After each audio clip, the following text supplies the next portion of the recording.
Je vais me concentrer sur la compréhension du sens de votre existence. Aucun être humain sur les 7,1 milliards présents sur Terre n'est une erreur. Pas un seul d'entre nous n'est un accident. Nous sommes ici pour accomplir quelque chose de précieux. Cela signifie que Dieu avait quelque chose d'essentiel à réaliser, ce qui vous rend nécessaire. Dieu n'a rien créé pour l'amusement, ni même pour la beauté, bien que ses créations puissent être belles. Les couleurs des fleurs que vous ramenez chez vous, par exemple, ne sont pas là pour la beauté. Mes recherches montrent que certains insectes ne perçoivent que certaines couleurs. Dieu a donc conçu la couleur d'une fleur pour attirer un type d'insecte spécifique. Chaque couleur a un but. La plupart d'entre nous ignorons notre propre raison d'être sur Terre. Je veux donc vous donner 5 questions que vous devez noter et auxquelles vous devez répondre si vous voulez réussir dans ce monde. Ces 5 questions sont si importantes qu'elles régissent le monde entier. Tout ce que chaque être humain fait sur Terre est motivé par ces questions. L'homme le plus pauvre dormant sous un pont cherche à répondre à ces 5 questions, tout comme l'homme le plus riche dans son palais. Chaque race, chaque croyance, chaque groupe ethnique et chaque culture luttent autour de ces questions. Elles influencent l'économie, le monde de la mode, l'industrie du divertissement et vous poussent à vous lever chaque matin.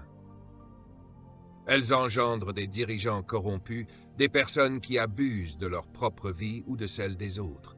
Ces questions influencent les politiciens, les chefs d'État, les pasteurs et même les jeunes qui vendent leur corps ou se droguent. Elles sont si puissantes qu'elles engendrent même les guerres dans le monde. Quelles sont ces 5 questions? La première, notez-la bien.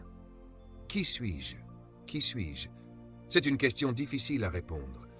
La deuxième question qui influence l'humanité est « D'où viens-je? Quelle est mon origine ?» Certains disent que nous venons des singes, d'autres d'un amphibien qui a évolué sur Terre il y a des millions d'années pour devenir un homme. La troisième question, avec laquelle chaque humain se débat, est « Pourquoi suis-je ici ?» La plupart des gens ne savent pas pourquoi ils sont sur Terre. Ils se lèvent chaque matin pour un travail qu'ils détestent, avec des gens qu'ils n'aiment pas, et sont payés bien en dessous de leur valeur. La quatrième question est « Que puis-je faire ?» La plupart des gens ignorent leur véritable potentiel. 90% de la population mourra sans avoir atteint plus de 10% de ses capacités réelles, ce qui est une tragédie. Enfin, la cinquième question est « Où vais-je? Quelle est ma destination ?» Tout le monde veut savoir ce que l'avenir lui réserve, où il sera dans 20, 40 ans. Ces 5 questions frustrent l'humanité, et c'est en tentant d'y répondre que ma vie a changé. À 13 ans, j'ai commencé à lire la Bible par moi-même. Mon père était pasteur baptiste, mais il ne pouvait pas répondre à mes questions. J'étais religieux, mais sans réponse. J'ai alors décidé de chercher par moi-même, et j'ai lu l'Évangile selon Matthieu, qui m'a conduit à celui de Marc, puis de Luc. J'ai même mémorisé celui de Jean. Ma vie d'adolescent a pris une autre dimension. Et à 17 ans, j'étais l'adolescent le plus connu de mon pays grâce aux principes bibliques que j'avais appris et mémorisés. C'est durant ces années-là que j'ai été confronté à ces 5 questions. Qui suis-je? D'où viens-je? Pourquoi suis-je ici? Que puis-je vraiment accomplir? Et où vais-je? J'ai découvert que la plus grande tragédie de la vie n'est pas la mort, elle est de vivre sans but. Il n'y a rien de pire que de vivre sans savoir pourquoi. Respirer, manger, puiser de l'énergie sans comprendre pourquoi. C'est une véritable tragédie de vivre 80 ans sans jamais savoir pourquoi vous étiez là. Sans but, la vie n'a aucun sens, aucune direction. En fait, le but de la vie répond à la troisième question. Pourquoi suis-je ici? Chaque humain veut réussir. Personne ne prévoit d'échouer. Mais j'ai une bonne nouvelle. Le succès est prévisible. Ce n'est pas une question de chance ou d'expérimentation. Dieu a conçu le succès pour qu'il soit prévisible. Mais, rapidement, sachez que l'échec est également prévisible. Notez-le bien. Maintenant, voici un paradoxe. Le succès est prévisible, donc on peut littéralement planifier la réussite. Aujourd'hui, je suis quelqu'un qui a un impact mondial, influençant des millions de personnes, parce que j'ai pris une décision, étant adolescent, sur ce que je voulais être et faire. Qu'est-ce qui m'a rendu prospère? Je vais vous donner la réponse maintenant. Et c'est la même raison pour laquelle les gens échouent. Le succès est prévisible, car la vie est conçue pour notre réussite. Mais l'échec est également prévisible, car il résulte des mêmes facteurs que le succès. Laissez-moi expliquer ce que je veux dire. Dieu a créé chaque chose pour qu'elle soit prospère. Vous ne verrez jamais un oiseau qui ne peut pas voler naturellement, ni un poisson qui ne sait pas nager. Toute graine, si elle est plantée et arrosée, poussera sans qu'on ait besoin de prier. Elle est faite pour produire un arbre. Tout ce que Dieu a créé porte en soi le potentiel de son succès. Et si une plante peut exister un jour et disparaître le lendemain, à quel point votre succès ne compte-t-il pas encore plus pour Dieu? Dieu est encore plus engagé dans votre réussite que vous-même. Pourquoi? Notez ceci. Votre succès est important pour Dieu. Dieu a besoin que vous réussissiez. Quand j'ai découvert cela, j'ai gagné en audace. J'ai même exercé une certaine pression sur Dieu. J'ai découvert cela à l'âge de 17 ans. Dieu avait besoin que je réussisse. Laissez-moi vous expliquer pourquoi. Parce que le succès est intégré dans la création. Pour chaque fabricant, la réussite de son produit est essentielle. Certains d'entre vous ont un iPad sur les genoux, avec le symbole d'une pomme dessus. Cette pomme est l'image de la société. Avant que ce symbole ne soit apposé, la société a testé l'iPad pour s'assurer que tout ce qui était nécessaire à son succès y était intégré. Suivez-moi bien. Le fabricant le met dans une boîte, le recouvre d'un livret et appelle ce livret le manuel. Le mot manuel signifie littéralement la pensée du créateur sur papier. Quand vous ouvrez la boîte, vous ne voyez pas d'abord l'iPad, mais le livret, qui dit, avant d'utiliser ce produit, lisez-moi intégralement. Combien parmi vous l'ont vraiment lu entièrement? Le manuel est un ensemble de promesses et de lois. Lorsque vous le prenez, il y a d'abord une image, puis des promesses sur ce que le produit peut accomplir. Ensuite, vous trouvez les lois. Ne pas utiliser près d'une source de chaleur, ne pas immerger sous l'eau et d'autres règles pour que le produit fonctionne correctement. Ensuite, il y a une garantie. Le fabricant garantit que le produit fonctionnera comme promis, à condition que vous suiviez les instructions. Et si le produit présente un défaut, le manuel précise « Ne tentez pas de le réparer vous-même, confiez-le à un distributeur agréé ». Pourquoi? Parce qu'il existe beaucoup de distributeurs, mais tous ne sont pas autorisés, comme Bouddha, Mahomet, Confucius ou l'athéisme. Les seuls revendeurs autorisés sont ceux validés par le Créateur, comme Jésus-Christ. Si le produit présente un défaut, renvoyez-le dans sa boîte. Ils le répareront gratuitement ou, si besoin, le remplaceront par un neuf à leurs frais. Tout cela, non pas parce qu'ils vous aiment, mais parce qu'ils protègent leur nom. Ils défendent et remplacent leurs produits pour préserver leur réputation. La réputation est un concept très présent dans la Bible. L'expression biblique pour réputation est pour l'amour de son nom. Tout ce qu'un fabricant fait, c'est pour préserver sa réputation. Le succès de son produit est essentiel pour protéger sa réputation. Pour un fabricant, le pire qui puisse arriver, c'est que son produit échoue, car cela mettrait en péril son nom.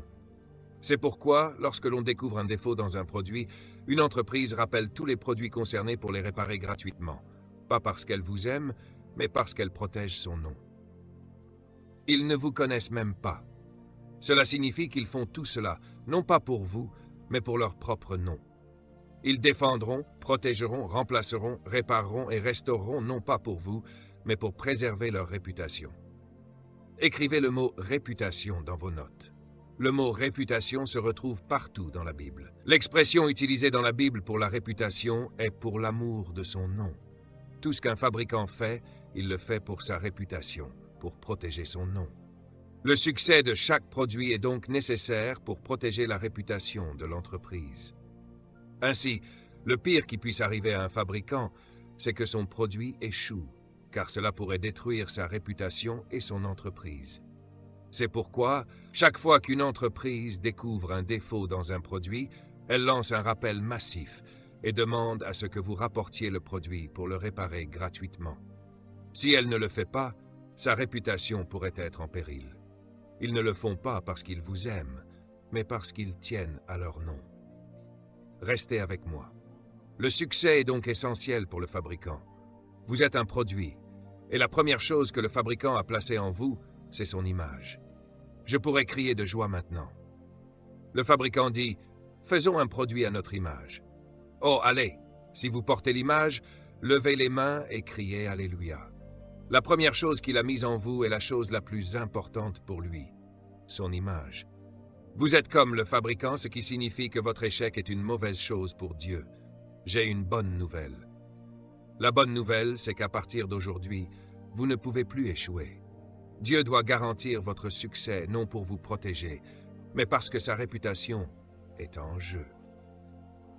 Ainsi, quand vous lisez la Bible, vous verrez que Dieu dit souvent à son peuple, « Même si vous êtes têtus, même si vous vous plaignez et murmurez, je vous prospérerai, je vous restaurerai, je vous guérirai et je vous rachèterai pour l'amour de mon nom. » Applaudissez et criez Alléluia. Peu importe où vous en êtes dans la vie, je vous garantis que vous sortirez de votre situation, non pour votre nom, mais pour son nom. Applaudissez et remerciez Dieu, car il est le fabricant. Vous ne pouvez pas échouer dans votre entreprise. Si Dieu vous a dit d'aller à l'université, ne vous inquiétez pas des frais de scolarité. S'il vous a dit de bâtir une entreprise, vous en avez la capacité. S'il vous a dit d'entrer en politique, vous en avez la capacité. S'il vous a dit de bâtir une école, vous en avez la capacité. Quoi qu'il vous ait dit de faire, il le fera pour son nom. Quelqu'un crie Alléluia. Levez les mains et dites, « Seigneur, ne me guéris pas pour moi, mais pour l'amour de ton nom. » Voyez-vous, la raison pour laquelle certains d'entre vous ne guérissent pas quand vous priez, c'est parce que vous voulez être guéri pour vous sentir mieux. Mais ce soir, le diabète va disparaître, la tension artérielle va se normaliser, le sida sera éradiqué, et le cancer sera guéri dans ce bâtiment, non pour votre nom, mais pour l'amour de son nom. Criez Alléluia. Applaudissez et louez Dieu. Dites à votre voisin, je dois réussir pour protéger sa réputation. C'est pourquoi ce ministère ne peut pas échouer. Tout ce que Dieu a dit à votre pasteur doit s'accomplir. C'est pourquoi il est important d'annoncer ce que Dieu vous a dit. Quand vous le rendez public, vous mettez de la pression sur lui. Allez, jeune homme, parlez de votre vision, de votre rêve, et dites à tout le monde, Dieu m'a dit ceci, Dieu m'a dit cela. Il doit protéger sa réputation. Applaudissez et criez Alléluia. Alors n'ayez plus peur de croire en votre rêve. Ce n'est pas votre rêve, c'est le sien. Votre succès est important pour Dieu, donc il doit s'assurer que vous réussissez. C'est pourquoi je suis si audacieux. Quand vous découvrez qui vous êtes, vous faites des annonces que vous ne pouvez pas payer. Arrêtez d'attendre l'argent avant de faire des annonces. Quand il vous dit quelque chose, dites-le à tout le monde, et cela met de la pression sur lui. C'est pourquoi, dans les 10 prochaines années, tout ce que vous avez dit à vos amis et dont ils ont ri s'accomplira pour protéger son nom. Alléluia! Le secret de votre succès est en vous. Dieu a créé les oiseaux pour voler, donc si les oiseaux ne volent pas, son nom est en danger. Dieu a créé les poissons pour nager, donc si les poissons ne nagent pas, sa réputation est en jeu. Dieu a créé les graines pour qu'elles produisent des arbres. Ainsi, si une graine ne produit pas un arbre, la réputation de Dieu est en danger. C'est pourquoi Dieu est très sage. Il a intégré des lois pour garantir le succès de chaque chose. C'est pourquoi Dieu a dit à Josué, « Si tu prends mes lois, les lis, les mémorises, les obéis et les acceptes, alors tu auras du succès. » Je vais vous suggérer quelque chose. Quand vous découvrez les lois de Dieu, vous n'avez pas besoin de prier. La voiture que vous avez achetée a été fabriquée par un fabricant. Le fabricant a intégré dans la voiture des lois pour son bon fonctionnement. Vous n'avez pas besoin de prier pour savoir quoi mettre dans votre réservoir d'essence. C'est une loi. Le fabricant dit utilisez uniquement de l'essence sans plomb. Il n'a pas demandé votre permission. Il a intégré la loi dans la voiture. Maintenant, si vous décidez que vous aimez le jus d'orange et que vous voulez en mettre dans votre voiture, parce que vous aimez le jus d'orange, alors la voiture va mal fonctionner. En d'autres termes, vous ne venez pas avec vos propres lois devant Dieu, vous vous soumettez aux lois du fabricant, et cela garantit le succès. C'est pourquoi Dieu a conçu tout pour fonctionner selon des lois. C'est ce que je veux que vous reteniez. Écrivez ceci. Les lois ont été données pour garantir le succès, non pour vous restreindre. Quand Dieu dit « ne forniquez pas », c'est une loi. Cela signifie ne pas avoir de relations sexuelles avant le mariage. C'est incroyable, Dieu n'explique pas ses lois. Les fabricants n'expliquent pas les lois, ils les annoncent seulement. Par exemple, quand vous achetez un fer à repasser, ils disent « Ne l'utilisez pas près de l'eau ». Ils ne vous disent pas pourquoi. Vous êtes intelligent, alors comprenez bien. Ils ne disent jamais que si vous l'utilisez près de l'eau, vous mourrez d'électrocution. Ils disent simplement « Ne l'utilisez pas près de l'eau ». Certains d'entre vous testent les lois du fabricant, et c'est pour cela que vous avez perdu. Dieu a conçu le poisson pour vivre dans l'eau, c'est une loi. Le poisson ne quittera jamais l'eau, il est plus sage que les humains. Les oiseaux ont été créés pour voler dans les airs, ils ne chercheront jamais à devenir des poissons. Si vous placez une graine sur un sol carrelé et que vous la laissez là pendant 50 ans, elle restera une graine. Pourquoi ? Parce que vous avez désobéi à la loi de la graine. Elle a besoin de terre et d'humidité. Les humains sont les seuls êtres avec qui Dieu a des problèmes. Nous sommes les seuls à tester les lois, à voir si elles sont vraies. C'est pour cela que vous êtes brisés, divorcés et malades. Mais je déclare que chaque personne sous le son de ma voix va se soumettre aux lois de Dieu dès ce soir, et Dieu dit que vous connaîtrez le succès. Applaudissez pour le succès. Allez, louez-le. Le succès, notez-le, est le résultat de décisions. Là où vous êtes maintenant, c'est ce que vous avez choisi de devenir. Ne blâmez personne pour votre situation actuelle. Le succès est le résultat de décisions. Notez cela, s'il vous plaît. L'échec dans la vie est le résultat de décisions.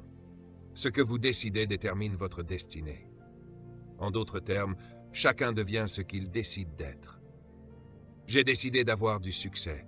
Alors j'ai choisi de ne pas fumer, car à 14 ans, j'avais écrit ma vision sur papier. J'ai vu ma vision, je l'ai notée. Je voulais voyager autour du monde, construire des bâtiments, apporter un système éducatif au monde, posséder mon propre avion, devenir conseiller et conseiller des gouvernements. À 14 ans, j'avais écrit cela. Donc je savais que si je commençais à prendre de la drogue, à avoir des relations sexuelles ou à boire de l'alcool, cela détruirait mon corps et me détournerait de ma vision. Ma vision a déterminé ma discipline. Dites-le avec moi, la vision détermine la discipline. Si vous ne savez pas où vous allez, vous ferez n'importe quoi de votre vie. Le but apporte la discipline. Beaucoup de femmes ont essayé d'avoir des relations avec moi parce que j'étais un jeune homme attirant. Quand j'avais 17 ans, je produisais de la musique qui devenait un succès national. Nous étions le groupe le plus célèbre du pays. Des milliers de jeunes venaient à nos concerts, et les filles au premier rang essayaient de nous approcher après le concert pour nous séduire. Mais je leur disais que si elles voulaient avoir des relations avec moi, elles n'étaient plus mes amies. Pourquoi? Parce qu'elles étaient une distraction et une tentation. Écrivez ceci. Un véritable ami est celui qui peut vous aider à atteindre votre destinée. Si quelqu'un veut que vous fassiez quelque chose qui vous éloigne de votre destinée, ce n'est pas un ami, c'est un ennemi. Les décisions déterminent le succès. Quand je me suis marié avec ma femme à 25 ans, j'étais vierge, et elle aussi. Je vais vous dire, jeunes gens, pourquoi Dieu dit de ne pas forniquer. Il veut que vous viviez avec de bons souvenirs, sans regret. En obéissant à ses lois, vous protégez votre mémoire. Certains ici ont des souvenirs douloureux. Si vous obéissez à Dieu, vous n'aurez jamais de mauvais souvenirs. Dieu veut que vous réussissiez.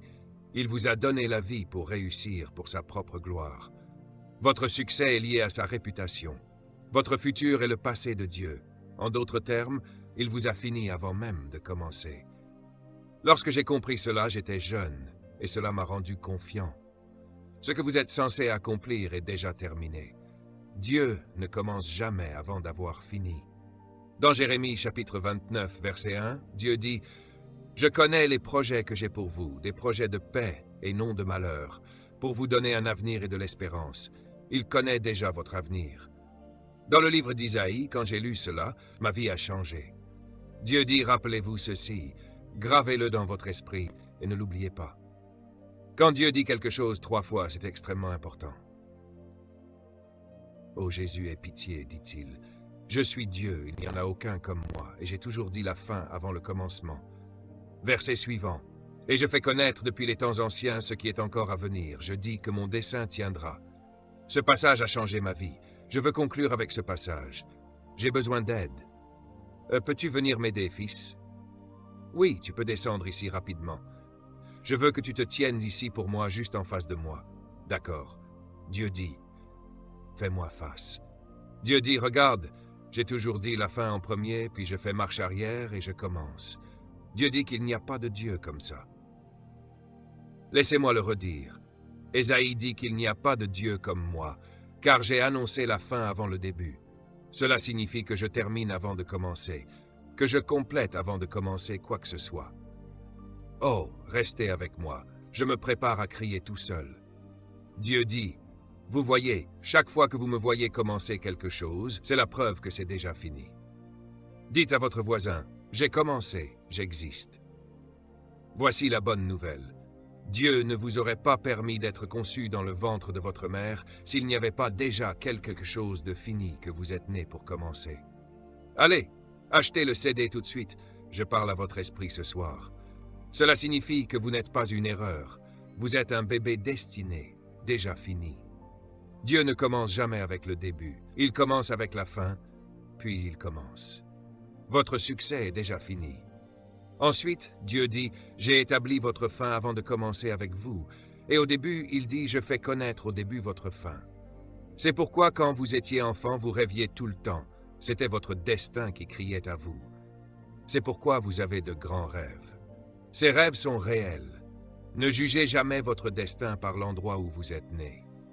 Je suis sûr que les parents du pasteur Hart n'avaient aucune idée de ce qu'il y avait chez eux. Oh, allez, quelqu'un! Je suis venu vous dire, vous et vous, à travers la nation, que vos parents n'ont aucune idée de qui vous êtes. Oh, quelqu'un! Criez! Les scientifiques disent que lorsqu'un homme et une femme se rassemblent dans l'acte sexuel et que l'homme libère le sperme, les scientifiques ont prouvé qu'au moins 500 millions de spermatozoïdes sont libérés. 500 millions. Et ils se précipitent tous vers l'ovule et se battent pour voir qui arrivera le premier. C'est prouvé scientifiquement. Donc les spermatozoïdes se battent tout le temps, se battent. Devinez qui a gagné. Oh, allez, mais j'ai une annonce à faire. Vous n'allez pas être un perdant, vous êtes ici parce que... Allez, criez, quelqu'un. Alléluia. Oh, gloire à Dieu, je suis un gagnant. C'est pourquoi je suis ici. Arrêtez de vous sentir mal dans votre peau. Redressez-vous. Levez les épaules. Allez travailler demain en marchant comme un gagnant. Habillez-vous comme un gagnant, parlez comme un gagnant et dites à tout le monde, je suis ici parce que je suis. Alléluia. Arrêtez de dire aux gens que vous êtes un parmi 1 million. Vous êtes un parmi 489 millions. La Bible dit, j'ai encore quelques minutes. La Bible dit que Dieu vous a vu dans le ventre de votre mère. Psaume 138, regardez ça. Cela signifie que Dieu observait votre mère et votre père dans la voiture derrière la grange, dans les buissons. Vous pensiez être seul, n'est-ce pas? Et Dieu ne se souciait pas de savoir si vous étiez dans une relation de fait hors de la loi, sous la loi, sur la loi, à côté de la loi. Cela n'avait pas d'importance.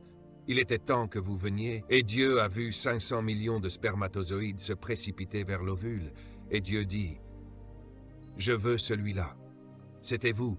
Oh, allez, louez-le. Vous êtes un choisi. Eh bien, vous êtes choisi. Celui-là, il vous a choisi pour faire ce travail. C'est déjà fini. Alors, ils ont des discussions sur l'avortement, n'est-ce pas? Vous croyez au droit de choisir. Moi, je ne crois ni en l'un ni en l'autre. Je crois en l'après-choix. Éphésiens chapitre 1. Car il vous a choisi en lui avant la fondation du monde. Cela signifie que Dieu a seulement utilisé vos parents pour vous amener ici. Peu importe qui ils sont ou ce qu'ils font, il les a juste utilisés pour vous amener ici. C'est votre moment maintenant. Vous n'êtes pas un enfant illégitime. Vous n'avez rien fait de mal. Ce sont eux les parents illégitimes. Vous êtes un bébé légitime, un enfant choisi par Dieu. Criez Alléluia. Je dis, criez Alléluia. Choisi par Dieu, et Dieu doit s'assurer que vous réussissiez. Alors le rêve que vous voyez est réel, il est déjà fini, et vous êtes né pour le commencer. Dieu ne commencera jamais rien avant que ce ne soit fini. Certains d'entre vous pensent que Jésus est mort il y a 2000 ans. Ce n'est pas vrai. Si c'était vrai, cela signifierait que Jésus n'était pas fini avant de commencer. Jésus-Christ n'est pas mort il y a 2000 ans. C'est trop tard. Laissez-moi vous donner quelque chose à ne jamais oublier. Avant que Dieu vous crée, la Bible dit qu'il s'est conseillé lui-même. Il s'est assis dans une réunion avec lui-même, les trois d'entre eux, le Père, le Fils et le Saint-Esprit. Laissez-moi vous citer ce que cela dit. C'est dans Proverbes chapitre 19, verset 21. Écrivez cela. Il dit qu'il vous a choisi par son conseil. Le mot « conseil » en hébreu signifie une réunion. Proverbes chapitre 19, verset 21 dit que ce ne sont pas vos plans qui sont importants. Dieu vous a purposé par son conseil. C'est très important. Cela signifie que Dieu a eu une réunion à votre sujet avant que vous ne vous manifestiez, et dans cette réunion, il a décidé de vous avoir. Seul lui, son Fils et l'Esprit étaient présents, et il savait ce qu'il voulait. Il voulait vous avoir parce qu'il avait une destination et une mission avant même que vous n'existiez. Dans la réunion, il y avait une préoccupation. La parole a dit au Père, « Père, si nous les créons et leur donnons une volonté, ils peuvent décider contre nous et nous désobéir. » Le Père a dit que c'était une possibilité. L'Esprit a demandé, « Que allons-nous faire ?» La parole a répondu, « Je vais vous dire quoi. S'ils nous désobéissent, nous devrons les racheter. Alors ce que je vais faire, c'est payer le prix maintenant. Je vais mourir maintenant avant que nous les fassions. » Ainsi, dans la réunion, le Père a convenu, « D'accord, Fils, tu es mort. » Et quand tout a été fini dans la réunion, ils ont dit, « Commençons. » C'est pourquoi la Bible ne dit pas que Jésus est mort pour vous il y a 2000 ans. La Bible dit, « Voici l'agneau qui a été immolé avant la fondation du monde. » Allez, donnez-lui un cri ce soir. Oui, et c'est pourquoi lorsque Adam a péché, Dieu n'a pas paniqué. Pourquoi? C'était couvert. C'est pourquoi quand vous avez échoué la semaine dernière, Dieu n'a pas paniqué. Vous ne pouvez pas échouer, vous allez réussir. Il a déjà préparé vos plans. Allez, donnez louange à Dieu. L'année prochaine sera votre meilleure année.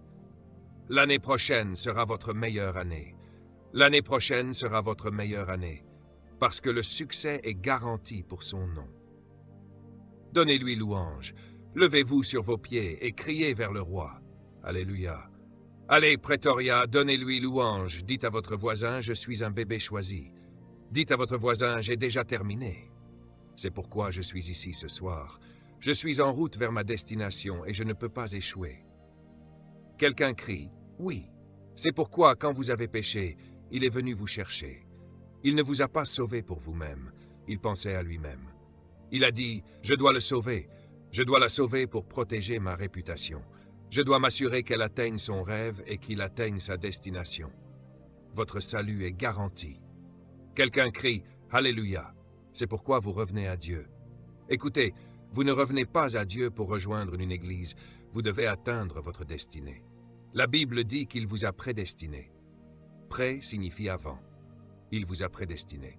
Et vous êtes ici, vous vous êtes écarté du chemin, tombé dans des péchés futiles. Et Dieu dit « C'est bon ». Il envoie le Saint-Esprit pour vous ramener dans le droit chemin de l'objectif de Dieu. Revenez à la maison et accomplissez votre destinée ce soir. Quelqu'un crie « Alléluia », c'est pourquoi il nous sauve.